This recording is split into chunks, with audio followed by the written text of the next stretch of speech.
গলি কিংবা ভাড়া বাসায় চলছে বিশ্ববিদ্যালয়ের পাঠদান। অনুমোদন মিললেও নেই ক্যাম্পাস, বঞ্চিত শিক্ষার্থীরা। দ্রুতই কার্যক্রম শুরুর আশা কর্তৃপক্ষের।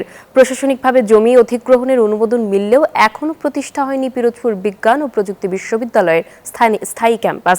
ভাড়া বাসায় চলছে বিশ্ববিদ্যালয়ের পাঠদান সহ অন্যান্য কার্যক্রম। স্থায়ী ক্যাম্পাস নির্মাণে কোনো অগ্রগতি না থাকায় হতাশা আর ভোগান্তিতে শিক্ষার্থীরা। অন্যদিকে বিশ্ববিদ্যালয় কর্তৃপক্ষ বলছেন দাপ্তরিক কাজ চলমান রয়েছে। পিরোজপুর থেকে পাঠানো তথ্য ও চিত্রে রয়েছেন গোলাম মোস্তফার রিপোর্ট।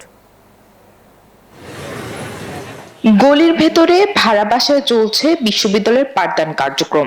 এটি পিরোজপুর বিজ্ঞান ও প্রযুক্তি বিশ্ববিদ্যালয়ের একাডেমিক ভবন। 2022 সালে বিশ্ববিদ্যালয় অনুমোদন পেলেও 2024 সাল থেকে আনুষ্ঠানিক যাত্রা শুরু করে। বর্তমানে বিশ্ববিদ্যালয়টিতে 4টি অনুষদে পাঠদান কার্যক্রম চলমান রয়েছে।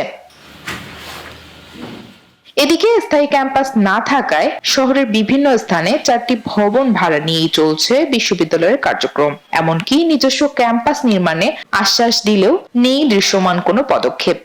আমার আছে টরেভিনো, আপনার আছে তো? ফলে বিশ্ববিদ্যালয়ের স্বাভাবিক সুযোগ সুবিধা থেকে বঞ্চিত হচ্ছেন শিক্ষার্থীরা। যে আমাদের কোনো ক্যাম্পাসও নেই এবং আমরা ক্লাসের ফাঁকে মাঝে মাঝে আমাদের বিরতি থাকে, তখন আমরা কোথাও সবাই মিলে বসে আড্ডা দিতে পারি না, গ্রুপ স্টাডিও করতে পারি না। সব থেকে বড় সমস্যা হচ্ছে যে এখানে হোস্টেলের সমস্যা, মেয়েরা হলে সিট পাচ্ছে না, খরচ বেশি পড়ে যাচ্ছে। আমরা তো সবাই দূর দূরান্ত থেকে এসেছি।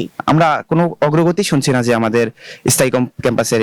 আমরা এটা নিয়ে খুব ডিস্টার্ব রাখি। গ্রুপ স্টাডি একটা মেইন সমস্যা, দ্বিতীয়ত আমাদের কোনো ক্যান্টিন নাই। বিশ্ববিদ্যালয়ের জীবন যেভাবে উপভোগ করা যায় বা একটা ক্যাম্পাসের মাধ্যমে, সেটা আসলে হচ্ছে না।